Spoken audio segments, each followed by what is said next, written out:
And we're the Houston Rockets. If only we had learned. We know you are. If only they had learned how to build around Yao Ming. Okay, but who's worse, the Houston Rockets or the Cleveland Browns? Cleveland Browns by a mile. By a mile. Both in this case, for the reason I said. The Rockets had one of the best centers ever. A, he couldn't stay healthy. God bless him. I love watching him play. And B, never mind. But the Cleveland Browns are worse. Browns are a dumpster fire. Always. The Rockets also had the. Okay, the Rockets also had the franchise. Who? Stevie Francis. Who the hell is he? Well, you also had the Dream. You also had the Dream in the '90s, and they couldn't really do anything with him outside of 2 championships. Well, that's the point. What do you mean? They won when Jordan wasn't there. Let's go. Exactly.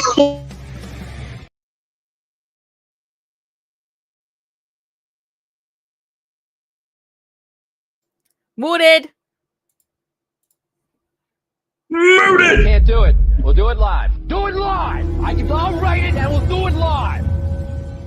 Mister, will you please wake up? Wake up. Wake up. Wake up.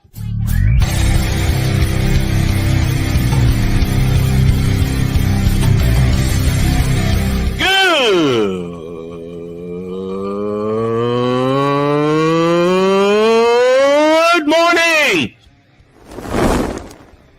Snowman here to all you Brock Purdy and San Francisco 49er haters. Shut up! I gotta thank you, Shane. I mean, whatever happened to the games where breaking 100 points was, I don't know, unusual?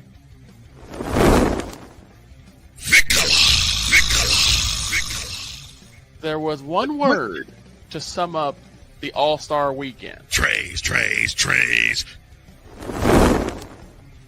Because we take this job so serious. Splash Brothers, yes. Ray Allen, replace him with Steve Kerr. Reggie Miller, yeah.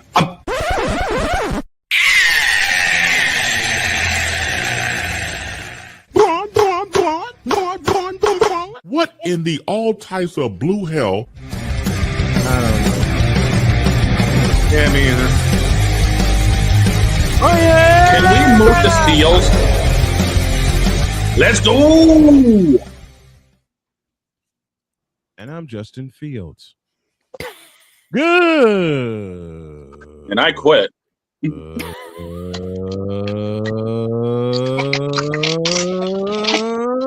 morning. If he quits, can I have his producer spot? No. Welcome to the Wacky Wednesday edition of Snowman in the Morning, where Dog says he quits, but I know better because the moment he does, he's going to be. And this one down here is turning into Jeannie Buss. As soon as I leave, she wants my job.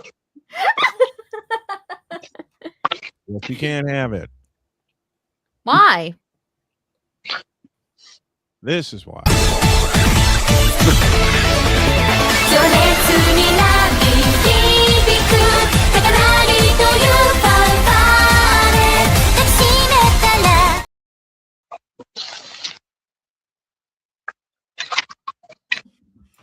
Yes, okay, indeed. I was going to say we're not doing that today. Also, we're all mooted. Again. What is with this? Lately, every time I run an element, we all get mooted. What are they trying to do? The StreamYard is being StreamYard. Welcome to StreamYard. Thank you. Yeah, exactly. What are they trying to do? Turn us into the Cleveland Browns? Welcome to StreamYard. Enjoy your stay. What are they trying to do? Turn us into the Cleveland Browns? On this edition. And we're the Cleveland Browns. Shut up. We know you are. And a dumpster fire. Punts. No, I got a better one. And this one's for Pizzle. And we're the New Orleans Pelicans. Oh.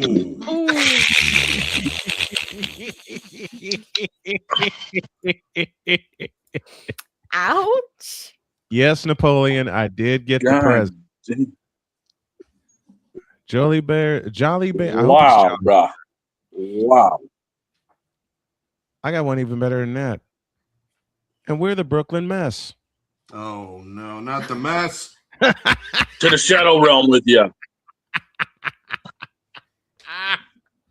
No, even better than that. And we're the Kansas City Kings. To the NBA Cup with you.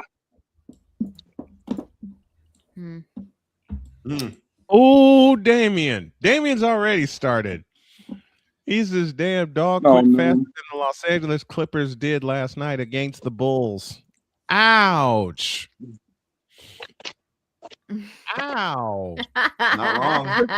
But see, wait a minute. Napoleon. Yeah, I know. And we're the Chicago White Sox. But no. We'll get baseball. Nobody talks about baseball. Unless we're talking about the Dodgers. Hold on a minute.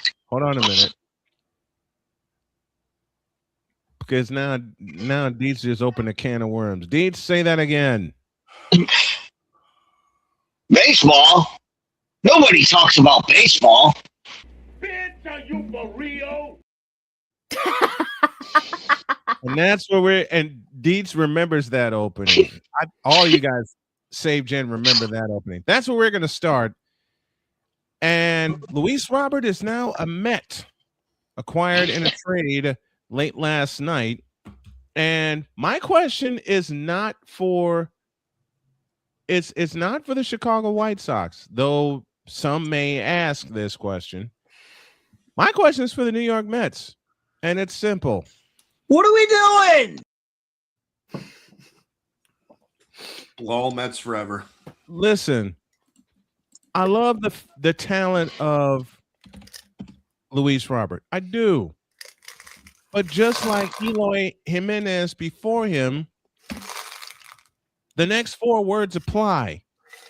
He can't stay healthy. He's on the right team. There you go. And on top of that, the Lol Mets need what's that word I'm looking for? Oh, pitching. Yeah. Pitching. No, the Mets need healthy bodies. They need someone. That's all the Mets need people who can stay healthy. They need Frank the Tank as the manager. Yes, they do. Mm-hmm. Frank the Tank and Barstool as their manager. What's the what's the Family Guy clip when being a Mets fan, and it's the first pitch of opening day, and the season's over. Yep. Yep. You can say that for a lot of teams, not just the Mets. That's the other reason why. And the season's over. Just like the first kickoff for the Cleveland Browns, and the season's over. Oh man! It's gone.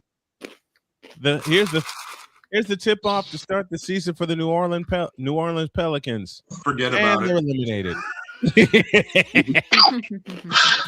Yeah, and Damian, I agree with that comparison. Luis Robert is Anthony Davis.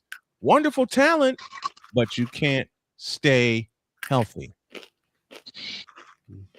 And unlike someone that says we should not talk baseball on this program, we do, because you guys know the rule. What's the first thing you need to compete? Pitching. And I mean, it's not like they can go out there and get somebody like Ranger Suarez. He's already gone to my Red Sox. What's Ranger Suarez doing up in Boston? 6 year, 113. 6 year, 113 million. And then there's the Los Angeles Dodgers. The Los Angeles. No, wait, wrong team. No, don't. Hololive buff. Don't do that. Only I. The Los Angeles Dodgers. The Los Angeles Dodgers. Hololive buff. Them Dodgers. Them damn. They Dodgers. are breaking baseball. Not true.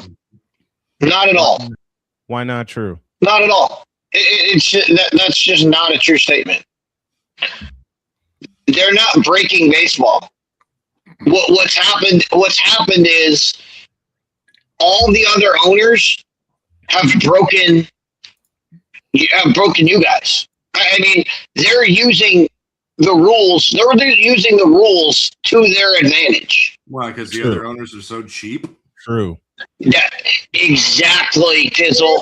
I put it in the chat before. I put it in the chat a week ago when we were going to talk about this issue. Oh, the Dodgers are breaking baseball because they're spending money. You want to know what? You want to know where the Dodgers fit? The Dodgers, yes, they spend the most money. You want to know what else the Dodgers do? They have the highest earnings of any team in the league.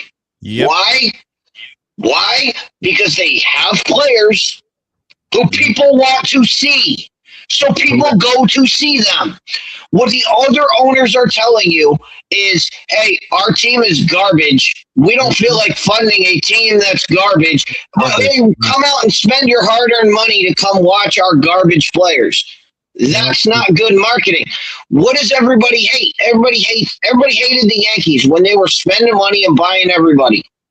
Mm-hmm. You want to know what the Yankees were in the 90s? Highest earning team of all time. They were the highest earning team. You want to know how the Red Sox competed with the Yankees? They got a whole bunch of players like Manny Ramirez, Curt Schilling, Pedro Martinez. They got a whole bunch of these guys, and they paid them money. The biggest lie in baseball is that you can make money without paying your players. That's wrong. You have to pay your players. Well, to be fair for the Red Sox, we had Pedro since 1999. Manny came in like 2002. We got Ortiz off the Twins.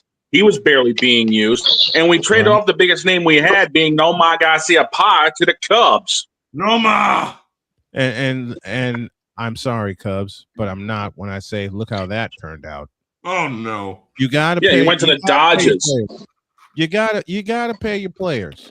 If you want to compete, if you want to do what the Dodgers have done the last 2 years, you got to put a team on the field that people will want to come to see. Hello, waiting list for the Chicago Bulls, even after the Jordan era, right?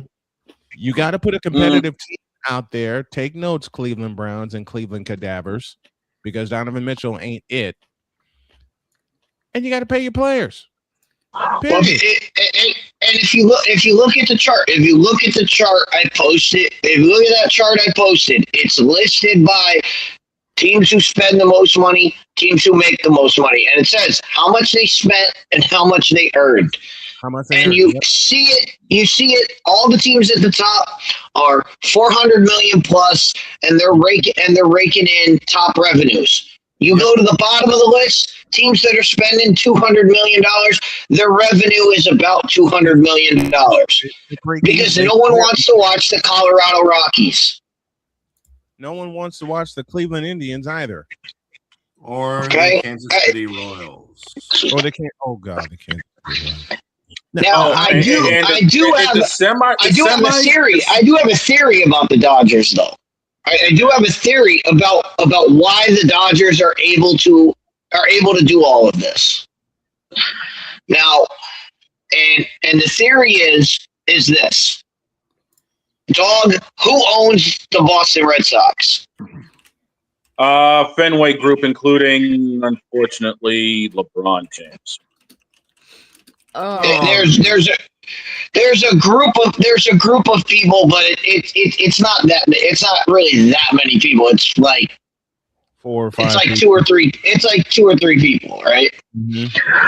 But who owns the New York Yankees? The Steinbrenner family. The Steinbrenner family, right? Mm-hmm. Who owns the Chicago Cubs?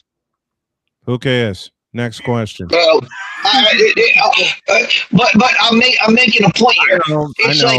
It's one person, one family, one entity owns owns most ball clubs. The Mets are owned by Jeff Cohen and a small group of people, but mostly Jeff Cohen.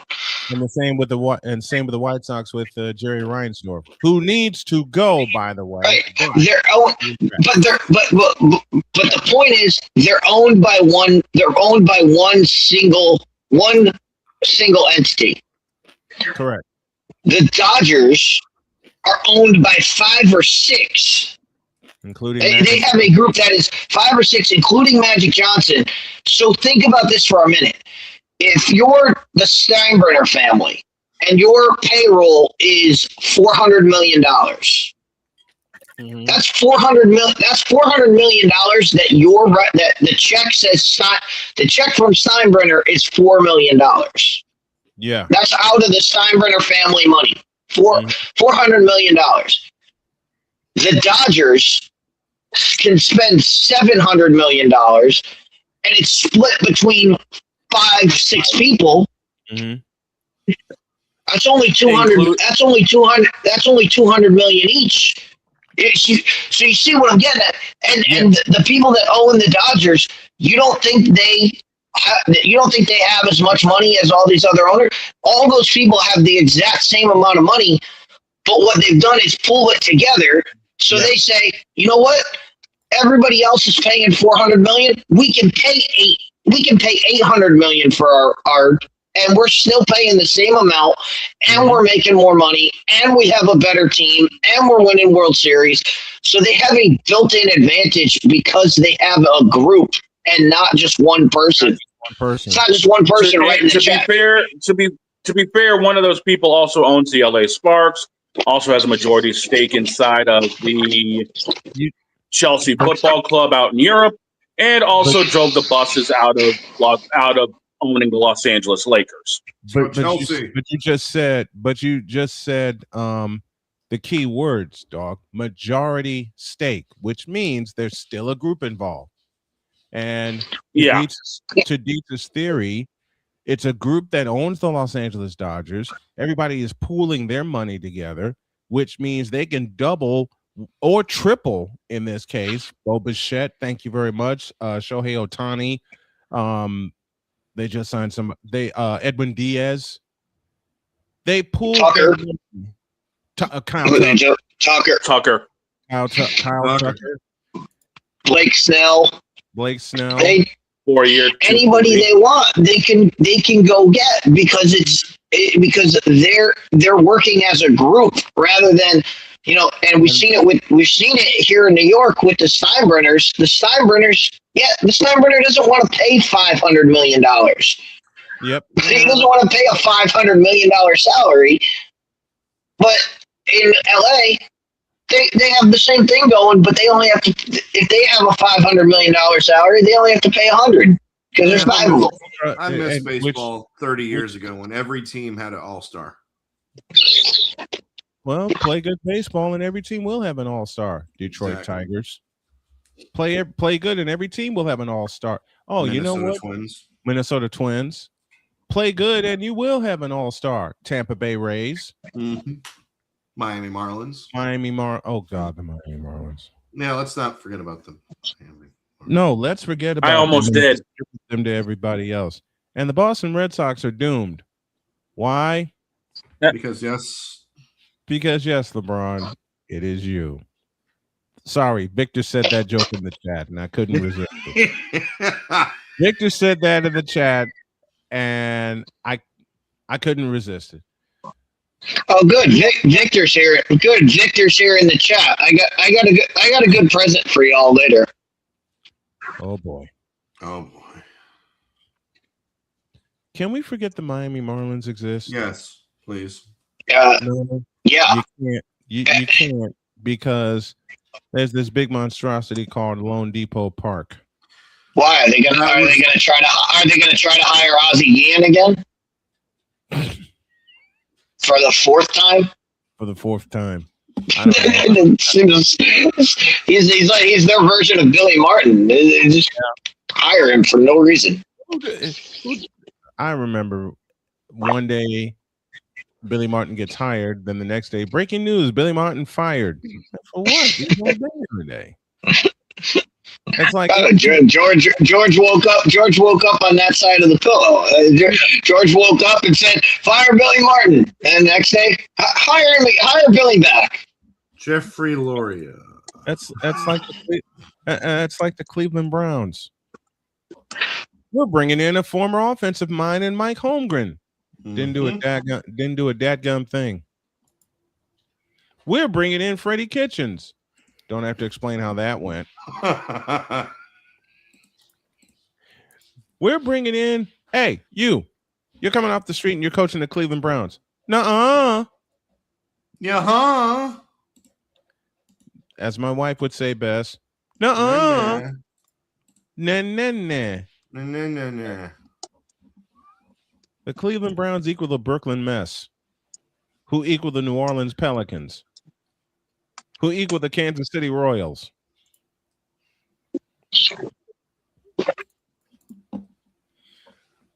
Who equal the old London Monarchs. At least the London Monarchs won. Jen, quit drinking on the job. Let's take a break. What? I'm not drinking. I just found out something I'm going to have to quit. Why? What? What happened? What happened? Fenway Sports Group has significant stake in something I do typically on a constant basis. That is iRacing. One of the members of the Fenway Sports Group is LeBron James. R.I.P. I quit. Good night. Have a pleasant tomorrow. Good night. Do not tip your waitress on the way out. They'll receive a full paycheck. Let's take a break. When you all get back, I saw the way too early top 25, courtesy of CBS Sports, and it pissed me off. Oh boy. Oh no. I got to quit iRacing. This sucks. No, you don't. No, you don't. No, you don't. You got to make it better and drive him out. Yes. Tell him to go. Yeah. Tell him to go away. Tell him to go. What? While we're there, what does he know about iRacing anyway? Not a dadgum thing. I would say it another way. What does he know about basketball? Not a dadgum thing. 23 years. Before we go too far off the rails. Don, I was drinking my Fanta. I knew you were drinking. That's why I said no drinking on the job. Oh, I'm kidding. At least it wasn't alcohol. This is true. Let's take a break. When you all get back, the way too early top 25. What did I? Wow. Oh! That's more than on that note. The way too early top 25. Boss man's pissed off right because Indiana isn't where it needs to be. We'll be back in a deuce.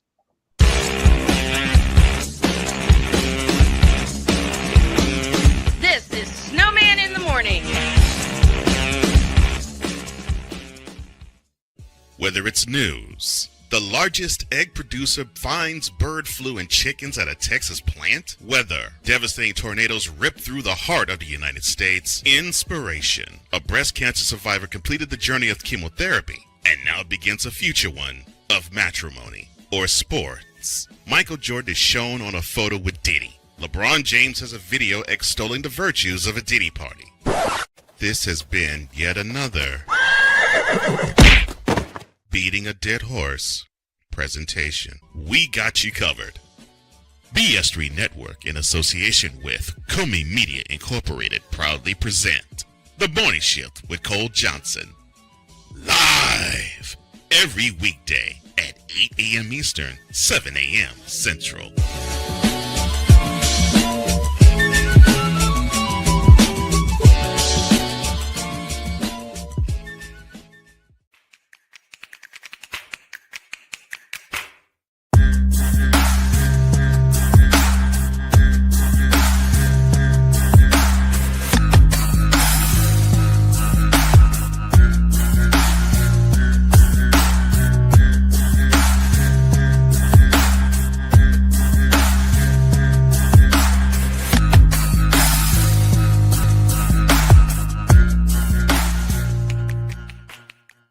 the Big Ten. You can say you're not impressed. You can say you're not happy.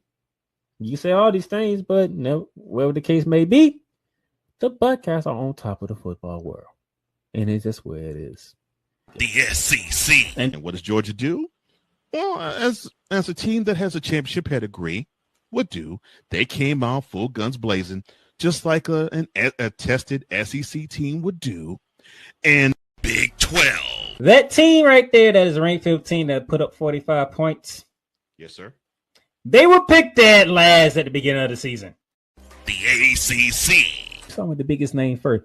Chapel Bill now. It's no longer called Chapel Hill. It's called Chapel Bill because Bill Belichick is now the head coach of the North Carolina Tar Heels. The CLP rankings, do away with that. Right. Do away with it. Bring down the gridiron on the Playmakers Blog Network YouTube channel and where you can find podcasts. Because we take this job so serious. Nacho fry. Would you like a nacho fry? Would you like a nacho fry? What in the all types of blue hell? This is Snowman in the Morning.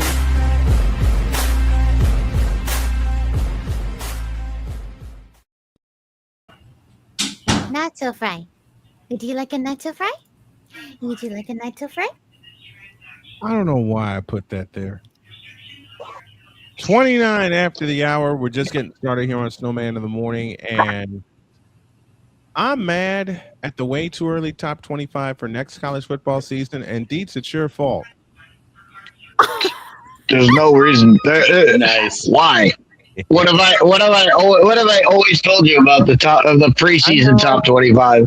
I know. It's good for one. It's good for one thing and one thing only. Mm-hmm. Toilet paper. There's no reason. There's no reason for a top 25 pool. Here's the all I had to see was the top 8. And it is toilet paper. You know who's at number 8? The national team. Indiana. Yep. Indiana. What reason did they give a reason, or did they just list the teams? I didn't get it. I didn't read it. I just read through exactly where. Exactly. That's crazy. That's absolutely insane. They just won the national championship. They got the best quarterback in college football transferring to their team. What else do they want? So who's above? Well, let's see who they put above them, and let's see if we can put a reasoning to all this.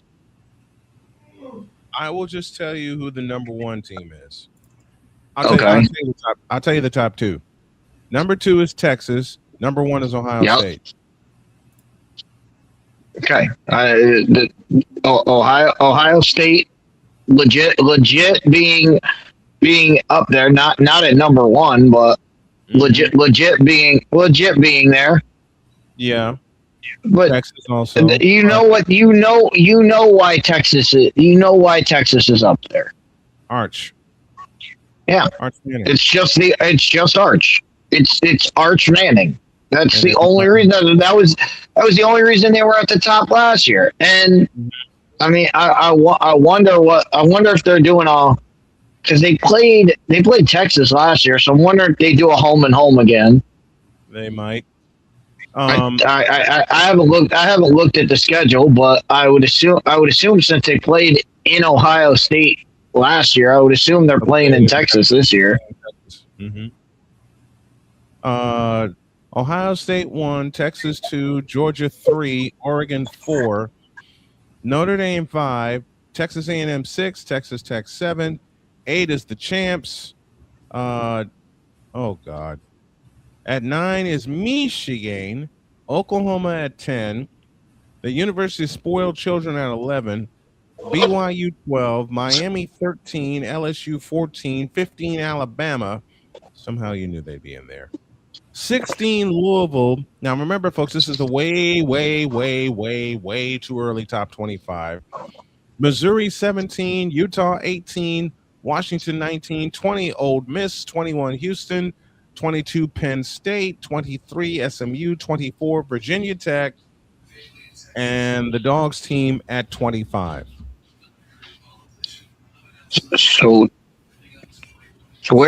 where's Texas Tech? Where's Texas Tech in all this? 7. All right, 7. All right, they got Texas A&M and Texas. So they're the lone team. They're the lone team that's not in the Big Ten or the SEC. Or the SEC. Texas A&M's in the SEC. That's ridiculous. It is. And Victor Locke. That's ridiculous. I was Notre Dame above Indiana when Indiana whooped everybody's. You know what? How? Just because they just they just threw darts at a wall. Mm-hmm. That's how, and that's all. That's all it is. That's all it's good for. Nobody knows anything going on. They're going off. Oh, this guy's this roster. This guy went to this roster. You know, the transfer portal, which has screwed everything up, has. Yeah. Allowed guys to move here, move there, move anywhere they want, but it's not anything to really look at. It's just the preseason poll. It just proves how useless the media polls are, and it also proves your point that you can do what Indiana did and win the national championship, and you still get disrespected. Yeah. It happened to Ohio State last year. They won the national championship. Who was the preseason number 1 team? Texas. And Texas didn't do a dadgum thing. Nope. And that's just like we all know why Texas was moved up there. I mean, how can you put Texas above Georgia? Mm-hmm. How can you put Texas? How can you put them above? How can you put Texas, who didn't even play in their conference championship, over the Georgia conference champion? How do you justify that? Oh, because they have Arch Manning. They have Arch Manning, and that's their only justification. And it's not much of a justification. And it's not much of a justification because Arch Manning didn't do much last year. It's not at all, because we saw Arch Manning. We saw Arch Manning play. So we did the first game of the year, Texas and Ohio State, and we saw the best of Arch Manning, if you want to call it that. Yeah, how do you put Texas over? Victor's correct with this question also. How do you put Texas over Oregon, and Oregon got to the playoff? Now I do understand why they put Texas over Michigan, because Texas put a foot in them in their bowl game. How was Notre Dame in the top 25 when they took their ball and went home? Which led to how do they even know what Michigan is? How do they even try to justify what Michigan's going to be next year? It's like 3-4 days after. Boss, I really hate to piss you off, but I'm actually looking at the same top 25. Uh-huh. They're saying that Texas and Notre Dame are co-favorites to win the national title. Okay. And my response is simple. To be the champs, you must unseat the champs. And Notre Dame's losing their best player. Yeah, he's getting drafted, and he's going easily inside the top 10. Mm-hmm. Yeah, but Notre Dame justified being in the top 10 because CJ Carr is that good. So losing that's understandable. That's understandable, and yeah, they're losing Jeremiah Love, but they have 3 other running backs that played last year, so it's not. They all got significant yards. Yeah, it's not. They're losing. Jeremiah Love is a generational talent, but they got 3 guys coming. They got 3 guys coming in the pipeline. Notre Dame's always going to be stacked and loaded. The point that I'm making is a point that you've made many times. Indiana just won it all. and they disrespected them by putting them 8th. The champ should be at the top of the pile. Period. And that doesn't make any. I mean, it just doesn't make any sense when you look at what they have coming back. It makes absolutely no sense. And they're not losing a lot. Yeah, they're losing a Heisman Trophy winning quarterback. Okay, they brought in a Heisman Trophy level quarterback. They brought in a guy to replace him that has played at other. We've seen him play. We've seen Joshua play for 2 years and 1 year lead the NCAA in passing yards. So we've seen Joshua, which is what he's going to do for Indiana, especially with the receiving core that they have, and Indiana's best receiver is going to be Charlie Becker, who made 3 huge catches Monday night in the national championship game. Yeah, they got Becker. They got Becker and Gordon to replace Surratt. Yeah, so as good as Elijah Surratt is, he's going to be replaced by 2 guys. So it doesn't. I mean. We're gonna see, and we're gonna see what happens. And like I said, I'm not doing a poll till week 5, so I can care less what all these people. I can care less what the preseason poll says. I can care less what the way too early poll says. It doesn't matter. We'll find out what happens week 1. Yeah. week 1, we'll find out. It just triggered me and made me think of your point. It made me think of your point of the disrespect they easily dole out there. That's why I had to bring it up. It just made it's totally it's disrespectful to every single. It's disrespectful to everybody. Indiana got some of it, but they're still in the top 10. It's disrespectful to every other college team that plays that's not in the SEC or the Big Ten. I mean, that's absolutely ridiculous. That the first team is Texas Tech, and the next team that's not in the Big Ten is Miami, and they're all the way down at 13. That's absolutely insane. Yep, 8 through 13, you got nothing but SEC and Big Ten. They are pushing and you know what's really getting them is the fact that they want another SEC Big Ten final, or as they had in 2022, an all-SEC final, Alabama, Georgia. And that's what makes the money. For all the greatness that we talk about in the SEC, we've had two college football playoffs. Yep, we've had two versions of this. How many SEC teams have played in the national championship game? 1. 0. Wait, you said Ohio? Are you talking 2 years? Wait, just Ohio State, Notre Dame. Let me clear. Oh, you're talking about the 12-team playoff, not the 14 playoff. I'm talking about this. I'm talking about this new version of the playoff. We've done it 2 years. We have 2 years. 0 SEC teams: Ohio State, Notre Dame, Indiana, and Miami. Okay, I needed to clarify your question if you were talking about the 4-teamer or the 12-teamer, and you mentioned I'm talking about the new this new version that they want to push. Okay, the SEC has not been able to crack it, which is going to change. They're going to change it again, and I go back to the line that you gave me, Deeds. The first year of the 12-team playoff is a success. ... But like changes need to be made. Yeah, changes need to be made. NASCAR redoing the playoffs. Oh God! It sounds like NASCAR redoing the playoffs. And yes, I will be calling the Daytona 500 in 3 weeks' time. Yeah. Yes, Pizzle, I'm doing the Daytona 500. And dog, if your phone crashes and you leave me alone on that stand, you and I mean this playfully, of course, we're gonna fight. We're not gonna and Victor, this is for you, my friend.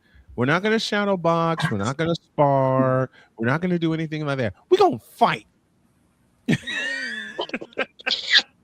We're gonna fight. We're gonna fight. Okay. Let's take a break. When y'all get back, more shenanigans. And for Napoleon, ball goes Bented, Caleb Williams.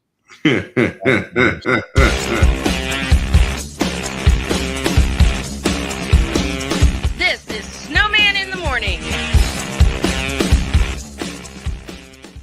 Jason, let's go see your room.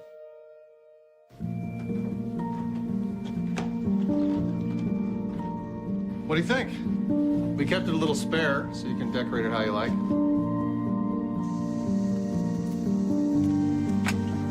Dinner. Go. Excellent. Soccer is fun. Yeah, I saw you guys out there.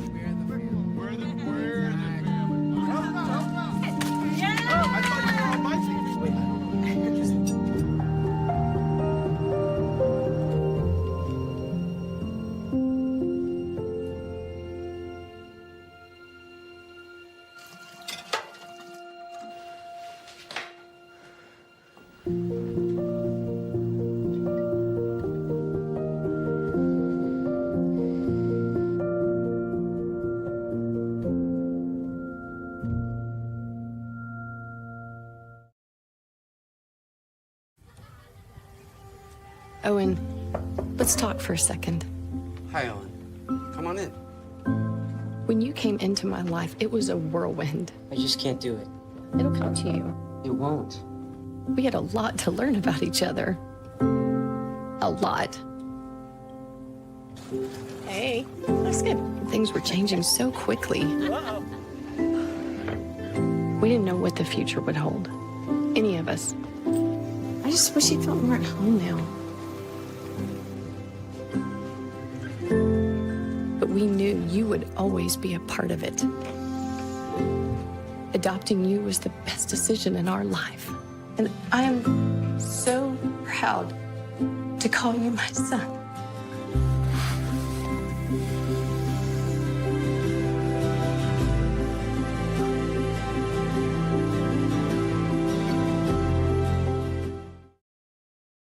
Whether it's news, the largest egg producer finds bird flu in chickens at a Texas plant, weather, devastating tornadoes rip through the heart of the United States, inspiration, a breast cancer survivor completed the journey of chemotherapy and now begins a future one of matrimony or sports. Michael Jordan is shown on a photo with Diddy. LeBron James has a video extolling the virtues of a Diddy party.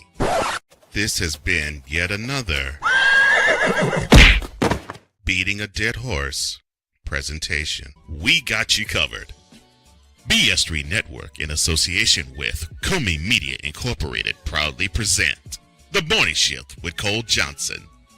Live every weekday at 8 a.m. Eastern, 7 a.m. Central.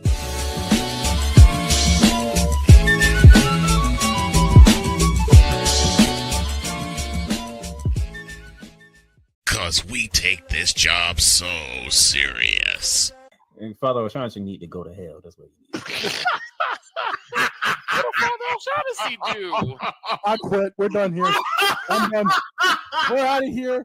What in the all types of blue hell? This is Snowman in the Morning.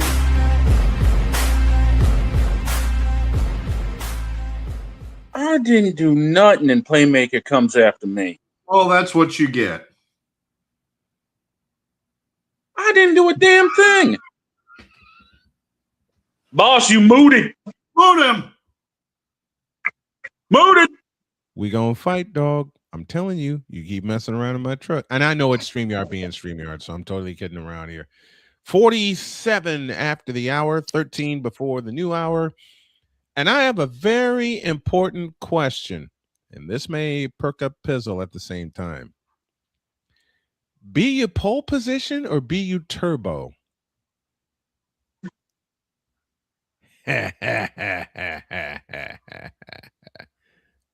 Where are you going with this? I'm just having fun. Because kind of played them both last night. And it just set me back into a ton of it just set me back into a ton of memories with all the old school games.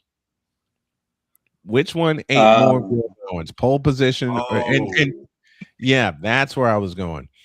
Which one ate more of your allowance? Pole position or turbo? Outrun. There you go. Hard driving. Oh, Cruising USA. Yeah. Off-road. When I was going through a tough time in Chicago, Pizzle, do you know how many quarters I put into Cruising? The whole doggone series. The whole roll. The whole roll. Yes. Whole roll of quarters. I get a roll of quarters, and like I said, I was going through a tough time, but video games saved my life. All right, it kept me happy, which means Cruising got a whole roll of quarters. Pac-Man got a whole roll of quarters, especially at the bus station I used to hang out.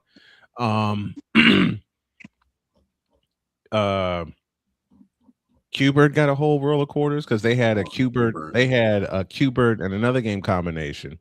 Of course, Galaga got all my allowance. Pac-Man got the rest of my allowance. And they had something in a combo I never thought I'd see. They had NFL Blitz and NBA Showtime. I know what you're talking about because I grew up on that too. Yeah. The line. Now picture this. I'm in the Greyhound station in Chicago. There's a line out the door in this little bitty arcade that they put there. What's up, Pitch Grid? And they put NBA Showtime and NFL Blitz in the same cabinet. Yep. Were it not for some of the announcements that came through of this bus is now leaving, that bus is now leaving, which caused a mass exodus, I never would have gotten to play. I never would have gotten to play those games. Ever.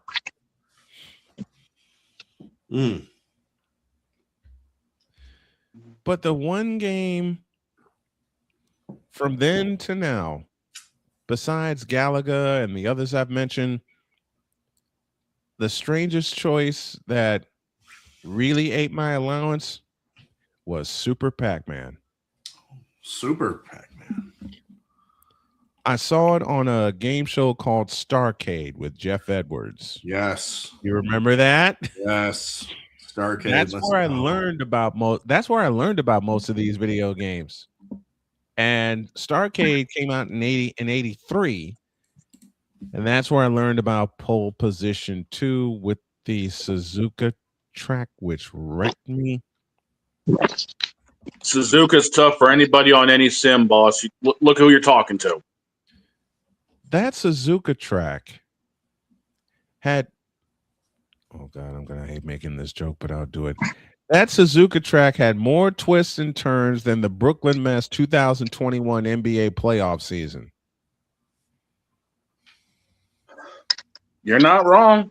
That crashed. That final chicane ate a lot of people. That crashed and burned.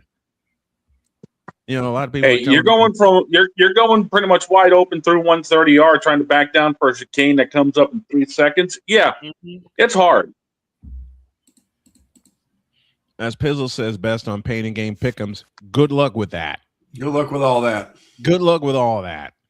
You're talking to someone who still hasn't mastered it in 20 years, and I've run that course at least 300 times. I dig it. Oh, there you go, Victor. Afterburner. Afterburner. Afterburner. What we would always do is we would play at the arcade that we had. They had the original NASCAR game that was like 8. That was like 8 games. It was like 8 people could play at once. And we all of us would fill all the seats. So it was just Daytona, just us, USA. just us racing against each other. But here was the twist. We would race the first lap, and whoever was in last place had to turn around and go back and would drive backwards and just crash into everybody and try to mess everybody up. So you were sitting there racing and trying to dodge people at the same time. It was the most ridiculous thing ever. Here's a game y'all can look up, and it was the first sit-down cabinet racing game I ever played. Look at the game TX1. That got his eyes wide open. Look up the game TX1. It was the first cabinet game. Oh, and look it at this had thing. 3 screens? Yes. And where did I learn? And where did I learn about TX1? Wow. Starcade premiered TX1. I'll give you another one. Ivan Stewart's Off-Road Challenge. Oh my God! Oh, we used to play off-road all the time. Off-road was ours. That was the one that, hey, if you won, you stayed on. And if you and there would be lines out the door. There would be lines out the door for the next challenger, and everybody would go up. I played the first time I played off-road. Ivan Stewart's off-road was 1990, and I was away at college. And I walked down to a gas station that was not far from my dorm, and I saw it, and I played it for 2 hours.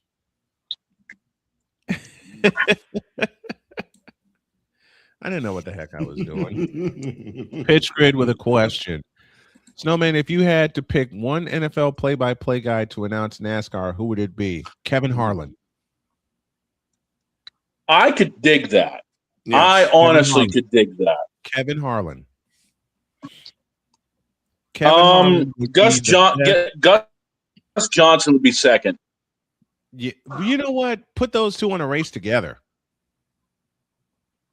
And you know what I'd like. You know how I would like to see do it. And I think it would be pretty funny. Who's that? Jim Nance, because he's just so fluid and so like with everything. The way he does everything is so fluid and smooth. Yeah. And then you just have NASCAR with like crashes and everything going on. I think. Hello, friends. I'm Jim Nance. I think he'd lose his mind. I think he'd lose his mind while doing a NASCAR race. Let's not forget we had Greg Gumbel down there for Speed Weeks '99. Hey, Gumbel did a heck of a job calling NASCAR races when CBS had him. Yeah.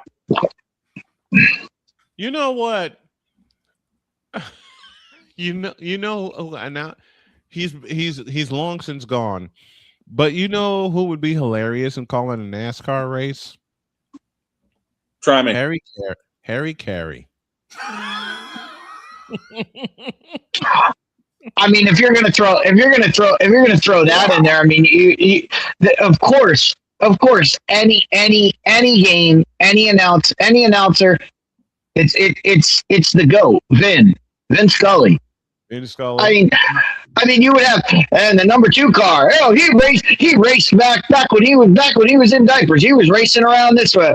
Back in high school, he raced in this. He raced around on his bike.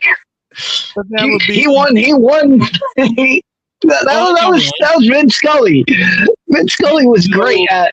You know who would struggle for like 10 minutes, but then would get into a groove?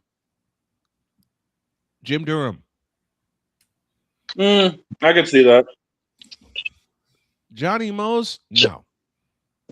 I love you, Johnny Mose, but see, Johnny Mose was a chain smoker. He'd have cigarettes butts falling all out of the box. Here's a suggestion. Hey, Dick Trickle used to smoke when he was in the 66 car in 1990, dude. That's not unusual. Here's I just got a great suggestion. Great suggestion from Pitch Grid. Paul Allen. There you go. He'd be drunk by lap 150. Yeah. Paul Allen. The big one hits at Talladega. The big one hits at Talladega, and all you hear is, "Are you kidding me?" Exactly. Yeah. There's the big one. I'll give you another name that actually been hilarious to hear. This is Howard Cosell live from Daytona.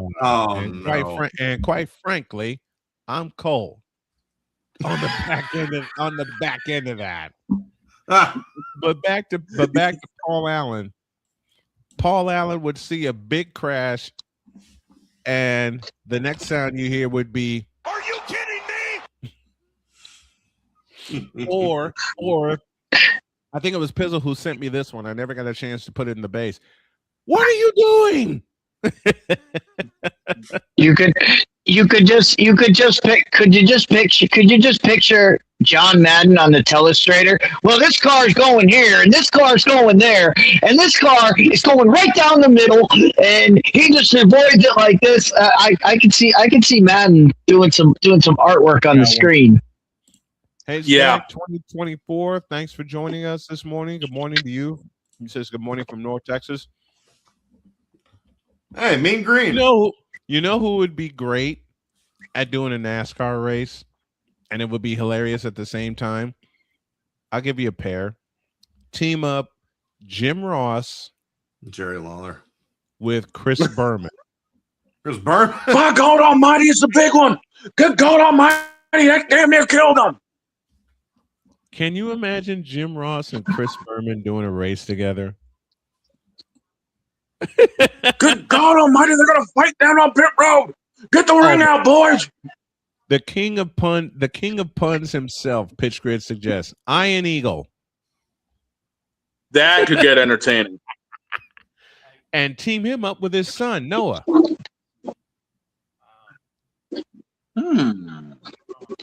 I could see that.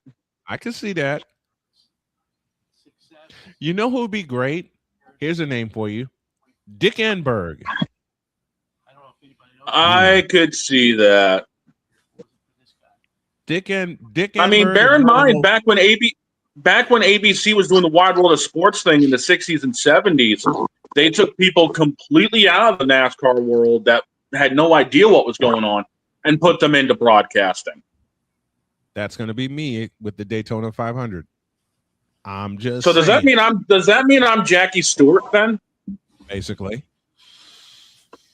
Okay. Basically. Yeah. You know who would be great doing a NASCAR race? Since you brought up ABC and the Wide World of Sports, God bless that program. Chris Schenkel. Look that name up. Chris Schenkel. Hey, let's not forget Al Michaels actually called some races for ABC early 80s. I got a current voice who would be great at calling NASCAR races. The name Brad Nessler. Of course. That could be entertaining. Brad Nessler. And if I read his bio correctly, I don't know if this connection is true or not, but Brad Nessler spent some time in West Virginia. So when you hear him do CBS football games, you hear that twang in his voice. Yeah. Mm-hmm. Here's one for you. Oh, there you go, Pitch Grid. West Durham. West Durham. Voice of the Atlanta Falcons. Oh, here's a factoid for you. Did you know that for a year, Jim Ross was the voice of the Atlanta Falcons? Yeah. Yep. And before him, here's a voice that could do a NASCAR race and not care. Who he also spent a year as the voice of the Atlanta Falcons, the late great Larry Munson. Mm-hmm. That would be cool. Yes. The late great Larry Munson. So here's a couple of SEC voices for you, 3 of them in fact. So you get Larry Munson, Rob Bramlett, and John Ward, all in the same booth. So you get the Georgia Alabama with Auburn, and you can insert, I can't think of his name, Eli Gold in there, because Eli did NASCAR for forever. 80s and 90s, especially for TNN. Eli did NASCAR forever. Pitch Grid says, I still can't believe Kevin Harlan was the voice of the Chiefs. Oh yeah, 10 years. And not only was he the voice of the Chiefs, he was also the radio voice of the Minnesota Timberwolves. Harlan had a hell of a call for the Chicago Green Bay game, dude. A lot of people don't realize he was on that call for that playoff game this earlier. I think Harlan was the first radio voice of the Minnesota Timberwolves. I believe that to be true. I believe he was their first ever radio voice. But, dude, if you got Auburn, Alabama, and Georgia all together in a booth, and Tennessee, that some bitch gonna get torn apart. You know what I want to hear? I want to hear Pizzle call a Vols game. Oh. I want to hear Pizzle call a Tennessee football game. Well, you know what? Maybe this coming season will make that happen. And I want my network to carry it. We'll make it happen. Because Chris did an LSU game for me one Saturday. We're already in talks for next season Saturdays. Mm-hmm. We're already in talks. The lawyers are panning everything out, and they're figuring everything out. They got to get through the contracts. Mm-hmm. Well, we might have something. We might have something special for Saturdays. We might have something special on Saturdays next year. Here's another one that would be good at doing NASCAR, even with his gravelly voice. Jack Buck. I could see that. Jack Buck was smooth doing Cardinals games. But the only problem with Jack is a pure radio voice. He's not, he was a television voice, but he said it himself. He loved doing radio more. Mm-hmm. He loved doing radio more. But yeah. So basically, you just have like the Daytona 500, except the Naked Gun crew. Yes. And they're like, and it's Dick Enberg with Jim Palmer, and then we go down the list, and there's like 7 or 8 of them. Oh, that's everybody in the booth. Everybody in the booth calling the game. Hey, that's us. That was a great joke. That was a great Naked Gun joke. Yeah, it was. That was you and Victor doing the Cowboys game.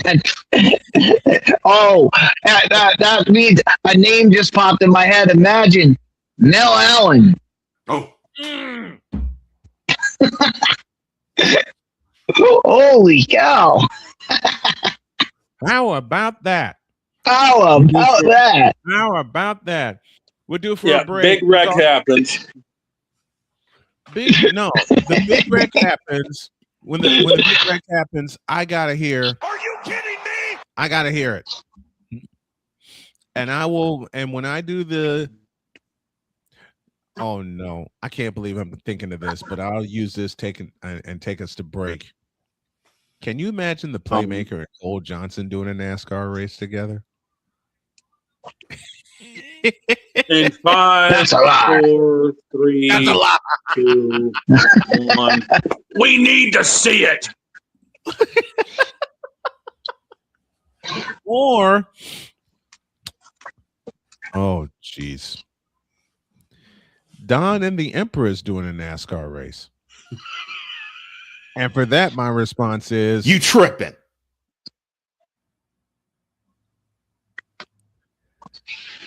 More voices, more stuff, more sports. Snowman in the morning, second hour. Introduce.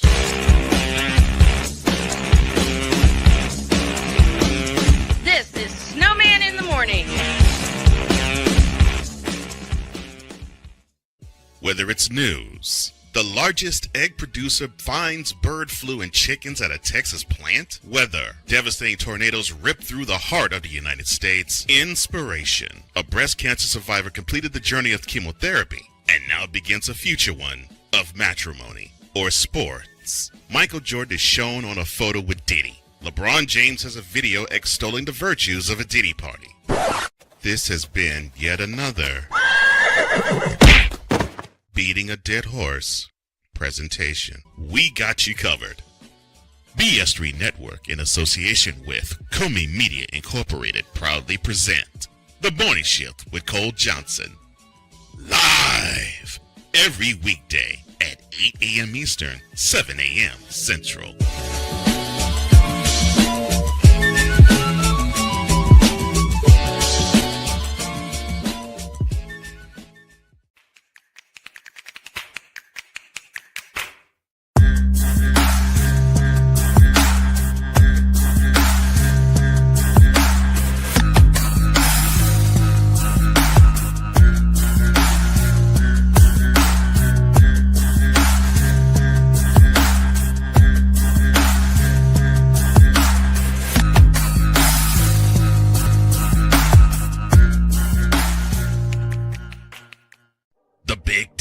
You can say you're not impressed.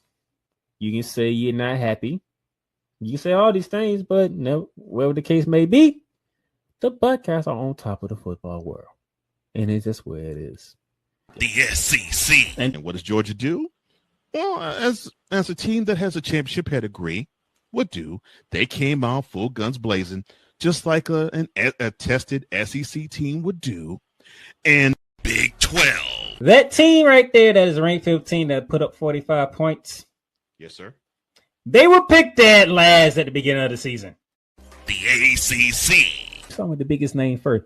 Chapel Bill now. It's no longer called Chapel Hill. It's called Chapel Bill because Bill Belichick is now the head coach of the North Carolina Tar Heels. The CLP rankings do away with that. Right. Do away with it. Bring down the gridiron on the Playmakers Blog Network YouTube channel and where you can find podcasts. Because we take this job so serious. Nacho fry. Would you like a nacho fry? Would you like a nacho fry? What in the all types of blue hell? This is Snowman in the Morning. Give me all that. Would you like a nacho fry? Give me all that. I want to see all this. Oh, jeez. What am I doing? 11 after the hour. We owe you an ID. This is Snowman in the Morning. You're listening to WQVZ, 1700 AM Mission Radio. For me and the Lord, we got an understanding. We're on a mission from God. You like that? You like that? Chapel Bill now.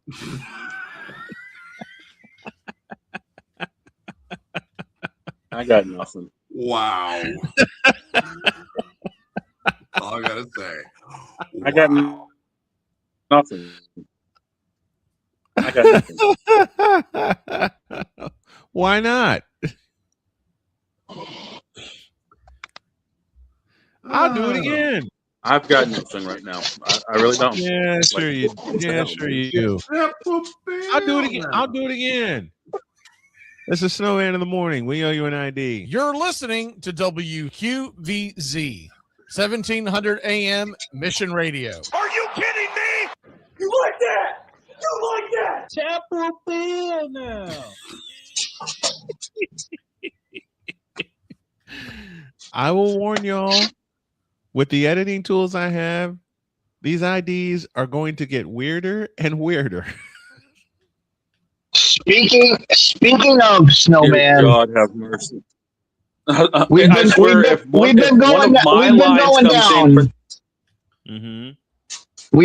down. We've been going down the nostalgia train, and I found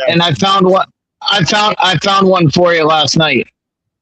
All right, what'd you find? My gift to you guys and anybody who tuned in yesterday and thought The walk-off yesterday was good. And I won't repeat. I won't repeat it. I won't repeat what was said because don't go listen to the show. Go listen to the show if you want to. If you want to get that, listen to the show. If you want to hear me, if you want to hear me in a fit of giggles and a fit of laughter and not cuss one time and it's Dietz's fault, listen to the beginning and the end of yesterday's show. But I found one better. How can you top Ides of March? How can you top Dog and Snowman will know this. Will know where I'm going with this story. And Pizzle, this was before Pizzle's time. So Pizzle might know this story. He might not. We'll see. But here we go. So about a year, almost 2 years ago now, I took a little hiatus from the show, but I came back, and Snowman and Dog and Victor had another person on the show with them who I had never met before. So I meet this person. I meet this person for the first time, and we do a stream together for the first time. And this person was so excited. He was when I first came on, he's like, "It's a good day. Dietz is here." We get to the end of the segment. We talk for about 45 minutes. We get to the end of the segment, and he asks me a question. And this is the question he asked. Dietz, what's wrong with my Jayhawks? And I know where it's going. And I snap called him. Didn't even hesitate. Just said, Kansas is doing Kansas things. They're shooting 3-pointers instead of scoring touchdowns. And Snowman and Dog lost it. It was, and I just mic dropped it, got right out. Snowman goes, "We're coming back." Comes back from break. Comes back from a 2-minute commercial break, and Snowman is still laughing. And Dog goes, "What do we do now? How do we move on?" And Snowman goes, We can't top that. The show just ended. The show just shut down all because he asked me about Kansas, and I dropped that line, and it was over. That was the end of the show.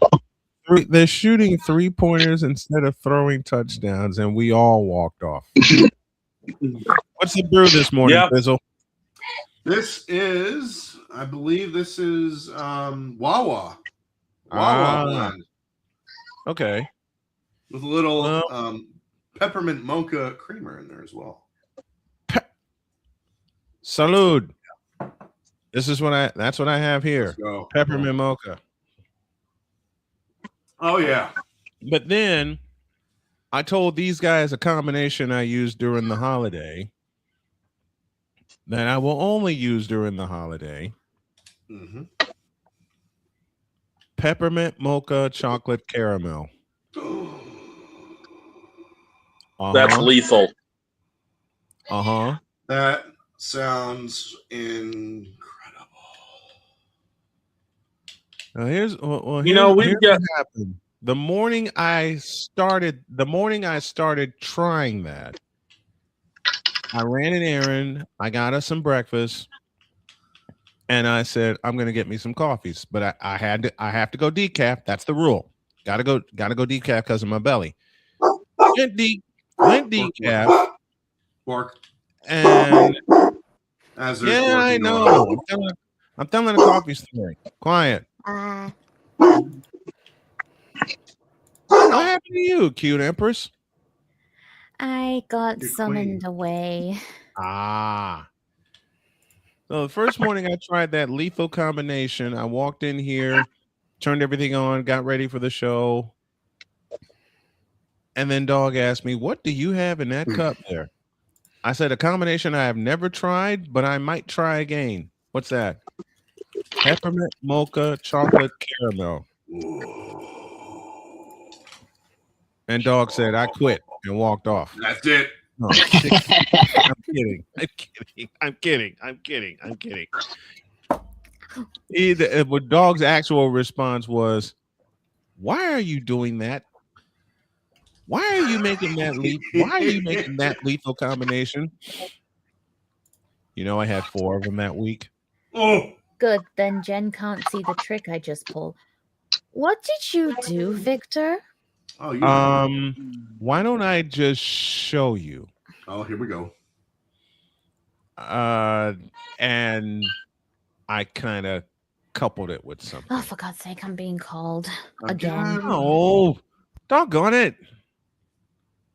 Gosh darn it all to heck. Gosh darn it all to heck. Absolutely. So, Victor. And that's the radio-friendly version. Yeah, I know. We got to... I got scolded yesterday. Playfully, but I got scolded. So since we are on 5 stations, we got to be radio friendly with this. But so I had 4 that week, and Pizzle, they were all this big. Yes. Which leads to a funny conversation I had with one of my doctors, 19 after the hour. Led to a funny conversation I had with one of my doctors. It was my diabetes doctor. And I told him, look, I'm trying to quit drinking coffee and quit drinking caffeine. And he says, you can always go decaf and still get that flavor. Okay. And then he says, Pizzle, I know, but since my surgery, caffeine's had an adverse effect on me. So I've got to comment. I got to dial it back.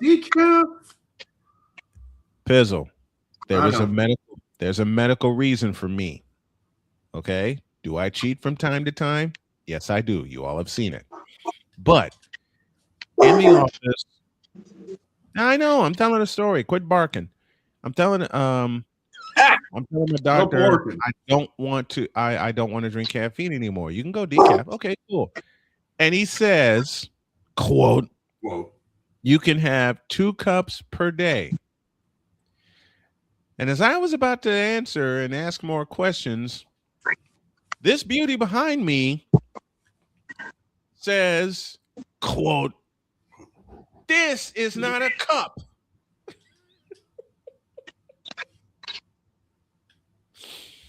And had the whole office cracking up laughing.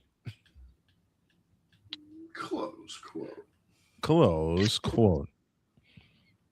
And now a selection from the Wonder Bread Choir entitled, Are you kidding me?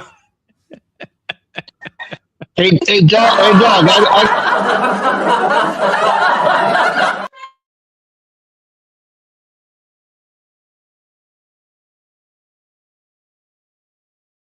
Mute him. The mic is muted. All right, dog.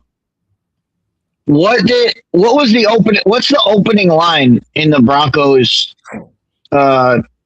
Pats game? Pats 5.5. The Pats are favored. yes, 5.5. Yeah. 5.5. Wow. That tells you everything you need to know about that game. Yep. Gina is with us this morning. Good morning, Gina. Thanks for joining. That tells you Vegas does not believe in Jared Sitm. No, not at all. No, they do not. Not at all. At all. They do not at all. I mean, the only way I think Denver's going to win that game is defense. That was the way they were going to win it before Bo Nix went down. Right. Like, that's crazy. That's crazy that it swung that much. Have an offense. That's crazy that it swung that much. Now I put different crew members. I mean, look at it this way. The Vegas odds currently for LA and Seattle is Seattle by only 2.5. Well, nobody cares about that game. Yeah, well, no, I'm kidding. Right. I figured with Bo Nix, if Bo Nix were healthy, it would probably be. I figured the starting line would probably be about Broncos by 4.5. Without him, I figured at least it would be Broncos. I figured they would at least give the home team the edge, and it would go down to about.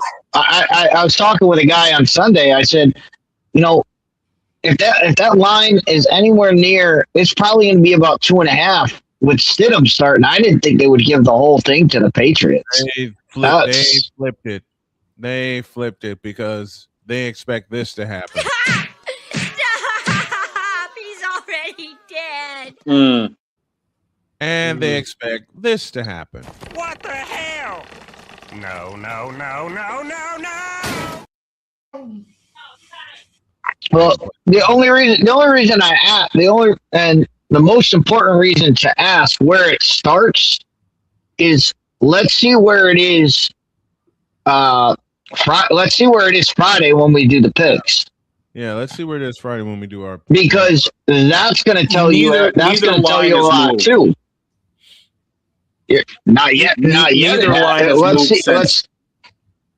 see where the money. Let's see. All the money's going to come. All the money's going to come in today and Thursday. Today and Thursday are usually when the money starts coming in. Then that's when it moves, and that's when we'll see if it gets bigger. Then we got a problem. If it gets closer, then we know they're putting money on the Broncos. Yeah. Mm-hmm. All right. I got to put somebody on the hot seat.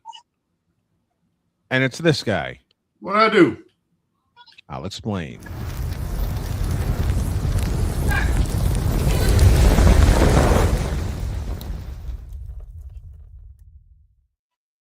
Am I in Twelbo? You in Twelbo. What happened? Why? Because ever since I met this guy 2.5 years ago, I've done nothing but laugh. And on actually, it's been almost 4. Oh, it's been almost 4 years. That's right. That's right. And why is a Pizzle in Twelbo this morning? Because one particular night when he was doing pain and gain pick'ems, I showed up. And he let me up on the panel, and Romy was there with his sound bites, and I was there with mine. Yeah. And we were laughing for about an hour. They went back and forth, up and down, all around. They unloaded all the chambers. It was. I didn't think we had any left. I didn't think we had any left, but we kept coming up with stuff. But this guy here has one of my favorite shows that I love tuning into and I love watching because they're nuts. Especially with the first promo that Cole did for them. Oh, yeah. With Tiny Tim's Southern twang of Mike McCarthy is a bonehead. Mike McCarthy is a bonehead. And in that promo, he caught Pizzle. I think Pizzle was doing a Dolphins live stream, and there was this shot of Pizzle like with his mouth open because the Dolphins did something.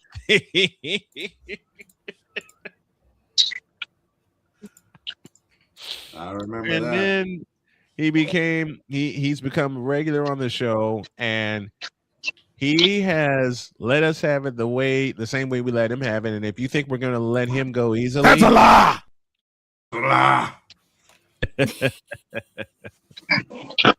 Now, so, Pizzle, since you were on the hot seat, have they named an offensive coordinator yet? No, not yet. For the Dolphins, no, not yet. But the Chargers. All right, I got a name. I got a name for you. That's outside the box. Okay. That I think would work perfect for the Miami Dolphins. And he is the former Oklahoma State head coach, Mike Gundy. Mike Gundy. I'm a man. I'm 40. I mean, the thing about the Dolphins is, and this is what the Dolphins are. The Dolphins are probably just going to go with somebody who's been an NFL coordinator, maybe like a Brian Dable or somebody, somebody who's been an offensive coordinator before in the NFL. Mm-hmm. But if you want to really change the culture down there, you have to get somebody in there who's different, doing things differently. And I agree. And that's why I say a guy like Gundy, Gundy was, at Oklahoma State. Yeah, he just got fired. I know all that. Mike Gundy is still an offensive. He is an offensive guru. You see what guys like Chip Kelly can do. Guys, they get in and they take their scheme from the college level and they can upgrade it to the NFL. They can use the NFL talent in different ways. I think he would be a guy that he's not doing anything because he don't have a job. I'd be for it. I'd be up for it. 100%. I think you got to try. You got to try something new. You got to try something new with. You got to try something new with Tua. Agreed. I have to answer.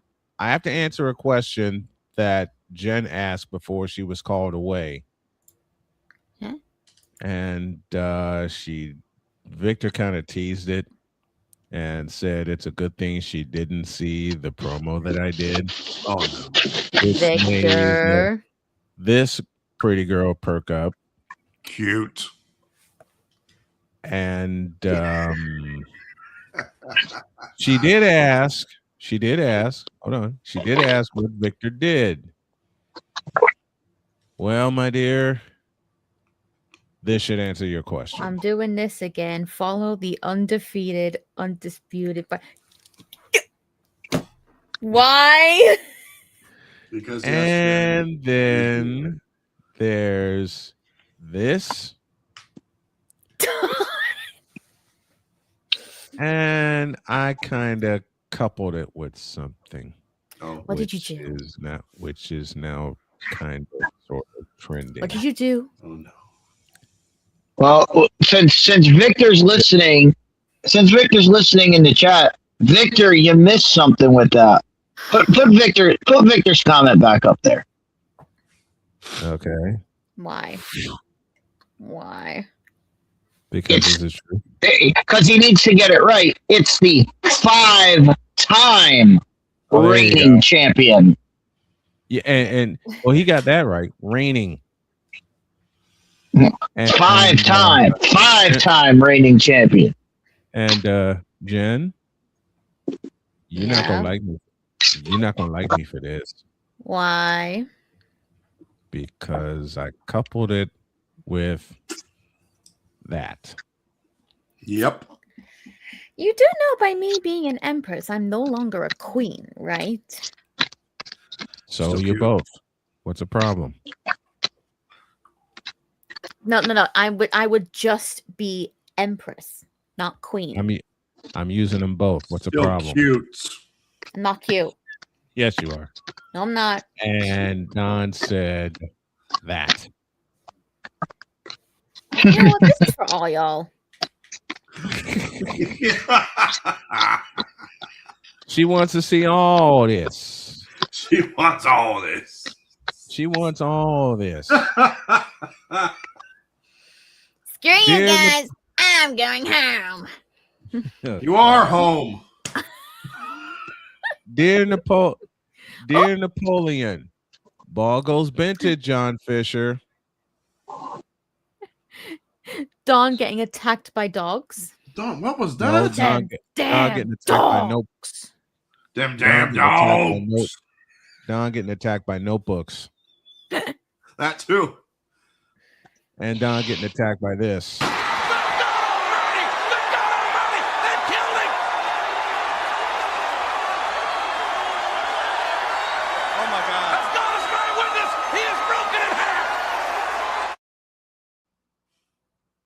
And yes, I still have the clip of Alarm Island. Yes. Don't. And who knows? It may come back tomorrow. Especially with Allie being here. Oh, I can't wait for the. If you're listening right now, make sure you set the alarm for tomorrow. We got topics tomorrow. Yep, 11:05 with Allison Moran. We got one more break, and then there's somebody I need to call out. Is it? Oh, Jeannie Bus. You know, I got a litany of reasons to call out Jeannie Buss. I got a litany of reasons. Just a moment. I got a litany of reasons to call out Jeannie Buss, but I'm going to hold that to tomorrow because my litany goes back to 1982. The only thing is, I got to keep it clean. No, me and a friend of mine are going to have a discussion, or I'm going to do most of the discussing. And it involves two players. Both of them are current. And plays by CJ. Ball goes bented. Both of them. Back in the deuce.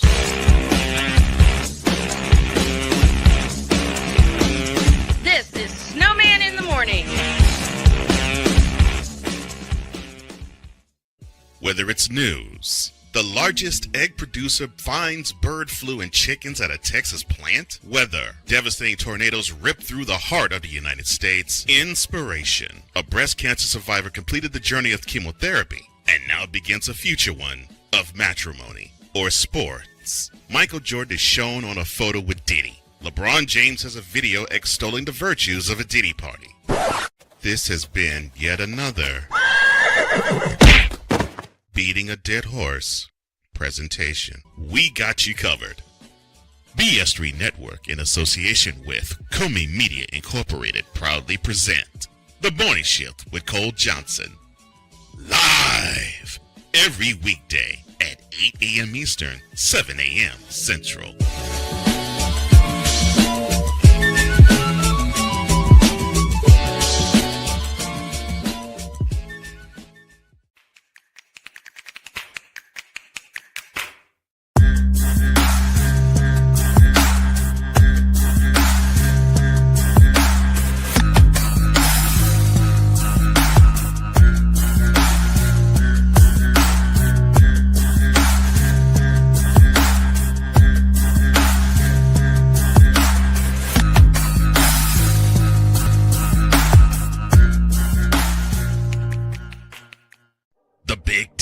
You can say you're not impressed. You can say you're not happy. You can say all these things, but no, whatever the case may be, the Buckeyes are on top of the football world. And it's just where it is. The SEC. And what does Georgia do? Well, as a team that has a championship pedigree would do, they came out full guns blazing, just like a tested SEC team would do. And Big 12. That team right there that is ranked 15 that put up 45 points. Yes, sir. They were picked dead last at the beginning of the season. The ACC. Start with the biggest name first.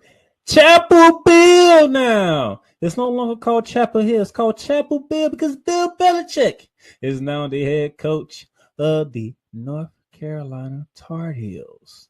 The CLP rankings, do away with that. Right. Do away with it. Bring down the gridiron on the Playmakers Blog Network YouTube channel and where you can find podcasts.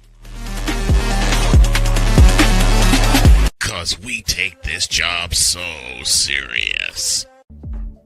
Nacho fry. Would you like a nacho fry? Would you like a nacho fry? What in the all types of blue hell? This is Snowman in the Morning.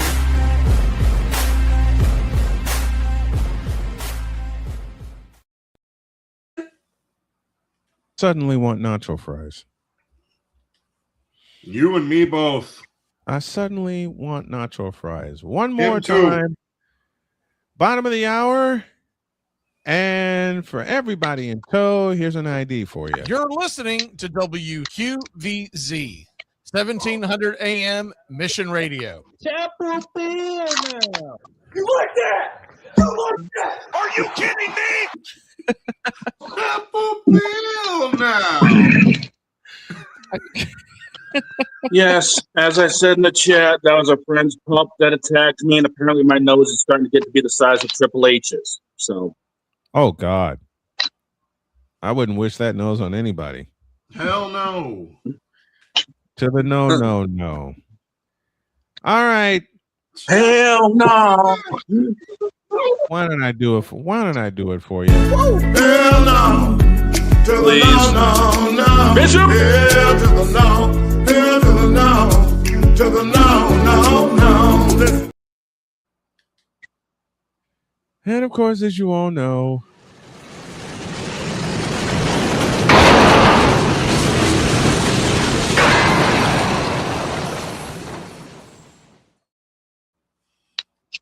good gracious. Speaking of Chapel Bill, do you see they hired Bobby Petrino as their offensive coordinator? I got nothing. I got nothing. Pray I'm not called away again. Well, at least he can't be. At least he can't be the head coach.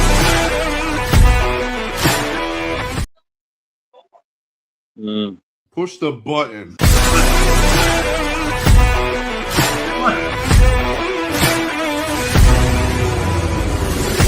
Football freaks, gridiron geeks. Bottoms up. Oh boy. Well, that game sucked. Dr. K, I'm sorry. Oh, hell no! Snowman, I'm sorry. Well, that game sucked. Oh, now get out my face, you thirsty bitches.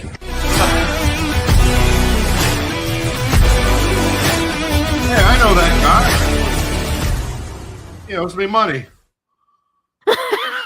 He's walking toward the camera. He says, "Now get out of my face, you thirsty bitch." And then it goes to the logo. Speaking of I thirsty can't wait to bitches, see my updated intro when it happens. you'll see it Friday. Friday? And I may have a hand in it. Oh, you have two hands in it. One of them's face I thought it was only a on your hand and a palm. finger.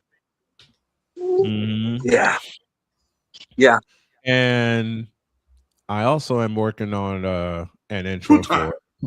Yes, I'm working that's on right, an Michael. intro for Napoleon. What about one for wait, actually. Yeah, we all have intros, that's right. What we doing?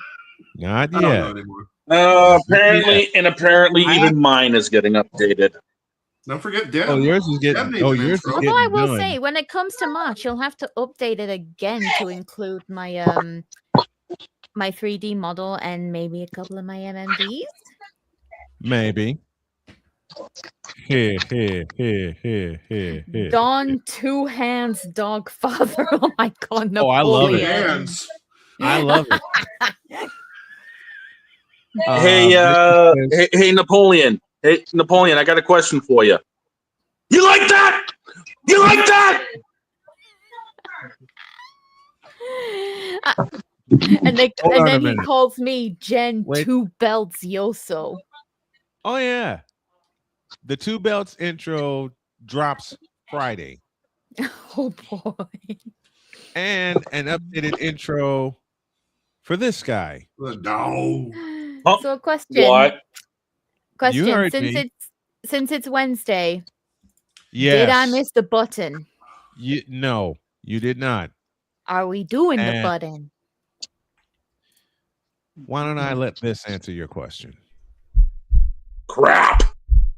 In a world where partial greatness is celebrated and total greatness is shunned, there stands to be a figure on the lips of those who love him and those who hate him. The inane comparisons to Michael Jordan and Kobe Bryant continue and has existed since 2003. There is no end in sight, for the battle between those who unconditionally love and unconditionally hate him wages on. These are their stories. Welcome to the Bronzexual Confessions. Ah, damn it. Number one, there will be no stats reading because we all know them. Number two, This particular conversation also included a mention for this idiot. Oh no! And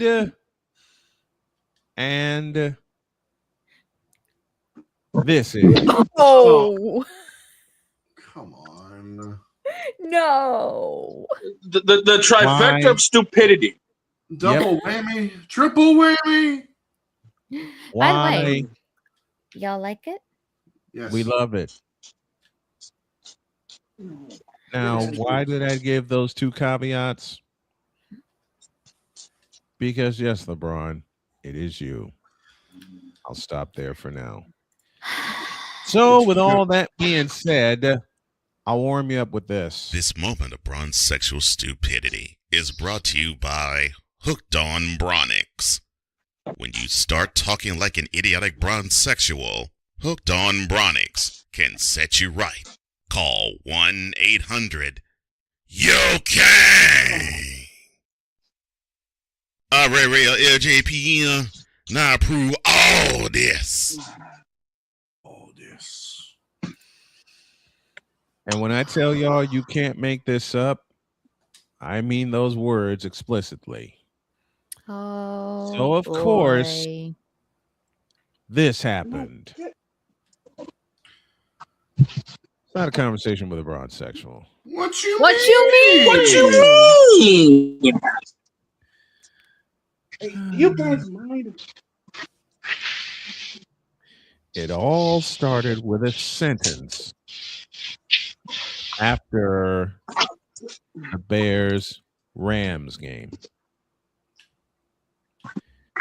in which this Caleb Braun sexual said to me, wait, before I push that button, let me find it so I can read it verbatim. Because we're all about facts. Like, yeah. Did it happen? Oh, puppy. What did you do, Don? It's what was done to him. Oh. Someone get this puppy off of me!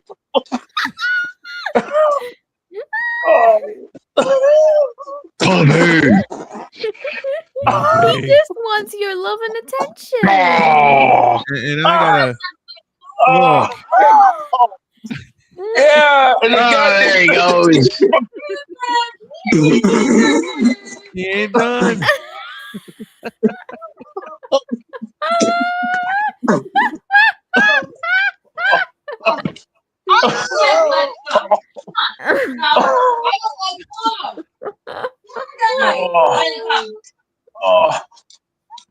Ow. What y'all don't feel? Come on! That idea. Wait, are they trying to lick him or bite him? He's licking him. He's kissing him.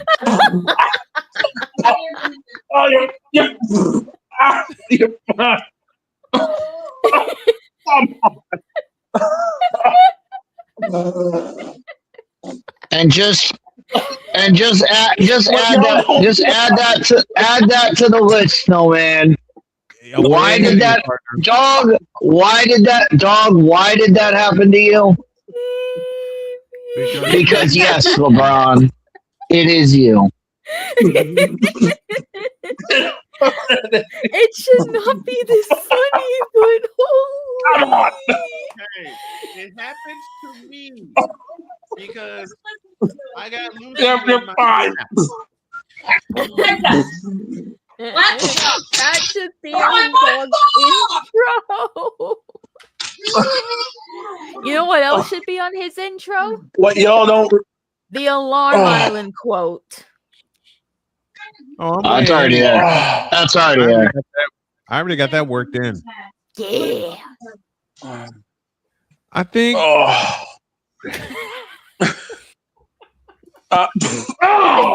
Round 5. Come on. I can't escape this dog. We're done. We're done. It's a stone cold clobber knocker. It's a slobber knocker. I like your other word. It's a clobber knocker. We're never gonna get through the conversation with a bronzexual at this point. If I can sit up now. We can. What y'all don't realize is back of my head actually cracked my wall. Ouch.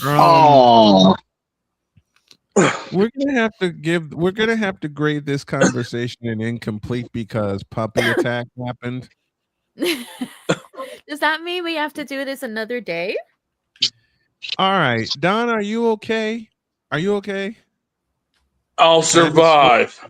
You'll survive. Okay. Kind of, sort of. I'm going to need Excedrin after the show. I understand.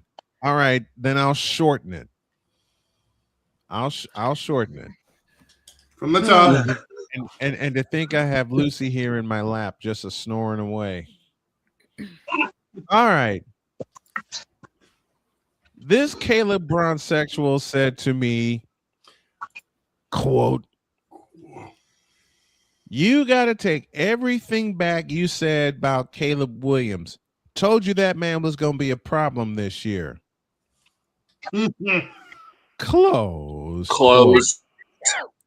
Stupid quote. Sorry. That's the first one. Something Damien would say. That's the first one. The second one. Damn. Yes, unfortunately, there were two of them. That's why I called him a Caleb Bronzexual. The second one reads as follows. Quote,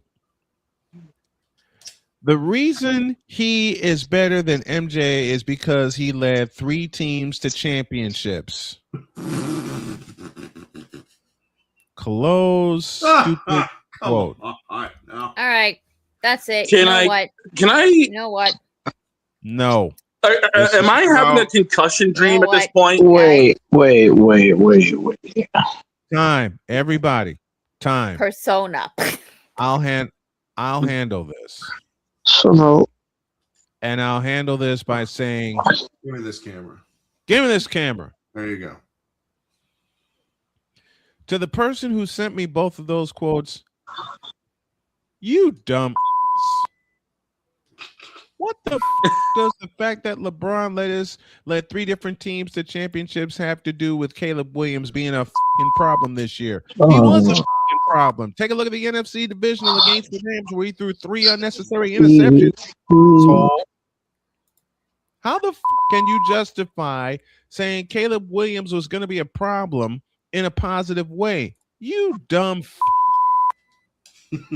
You're dumber than the Cleveland Browns trying to find a quarterback and then Shedeur Sanders happened. Oh, no. And we're the Cleveland Browns. You're dumber than the New Orleans Pelicans trying to find a franchise player and Anthony Davis landed in their lap and they let him go because LeBron sucked his and told him to come to the Lakers. You're dumber and then than look how that ended up. You're dumber than the Brooklyn Mets for just plain moving to Brooklyn. Shadow Realm. You're dumber than the Cleveland Indians changing their names to the Guardians because of this PC swirled. And yes, I have a lot more to say about that, but in the interest of time and in the interest of fairness, shut the up. You, and you. I won't even do the fall. I won't even have to do the false start. Man, get out of my face. Get out of our face, you thirsty bitches. In a world where logic and sense flies completely. I'll start. Moot him. Booted. Dog, I told you to quit that or I'll sick the puppy on you again. I'm kidding as I say that, of course. Dear Bronzexuals, you, and you, and everything else that goes with this thing. And as far as what you said specifically, I am too old for this bullshit. And I ain't got no time for this bullshit. Now get out of my face, you thirsty bitches. In a world where logic and sense flies completely out the window, while purple and as a figure who encourages ridiculous, undying loyalty. Good Lord, I'm about to throw up. This has been yet another installment of The Bronzexual Confessions.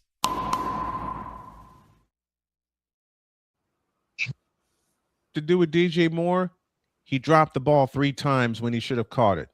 And he quit running a route. He quit like James Harden quit the Philadelphia 76ers and the Houston Rockets and the Brooklyn Mess. There, how do you like that? Have a great day. God bless. Remember to make your next move your best move. And always remember, if your dreams don't scare you, they're simply not big enough. Dream big, do bigger. We are, and we hope you are too. I'm not. And if you still like DJ Moore, You tripping. if you still like Caleb Williams, You tripping. we're out of here. Allison Moran tomorrow. Good queen. See ya. not.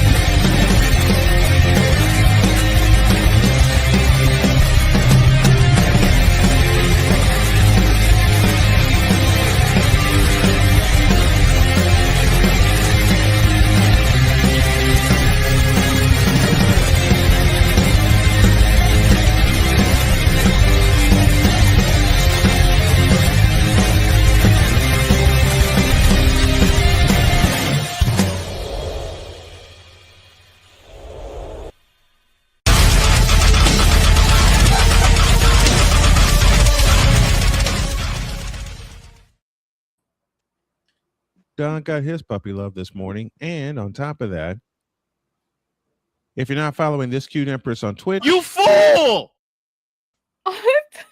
I do not need this promotion. Stop it. Yes. Sure you do. Follow the See you cute later. empress on